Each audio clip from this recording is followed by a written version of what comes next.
Hi friends, welcome back to my channel Keerthi Sam blogs.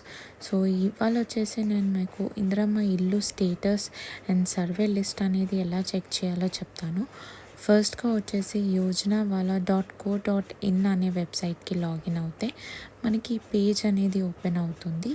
So ఇక్కడ మనకి ఇందిరమ్మ ఇల్లు sanction list అనేది చూపిస్తుంది కదండి. దాన్ని అలా స్క్రోల్ చేస్తూ ఉంటే ఇక్కడ చూడండి సర్వే లిస్ట్. సో స్టెప్ 1 కాకుండా స్టెప్ 2 అప్లికేషన్ సర్చ్ అనే ఆప్షన్ ఏదైతే ఉందో అది సెలెక్ట్ చేసుకోవాలి. అది సెలెక్ట్ చేశాక మనకి ఇక్కడ వచ్చేసి mobile number, Aadhaar number, application number option ఉంది కదా. సో నేను వచ్చేసి ఆధార్ నెంబర్తో సెర్చ్ చేస్తాను. సో ఆధార్ నెంబర్ అనేది ఎంటర్ చేయాలి.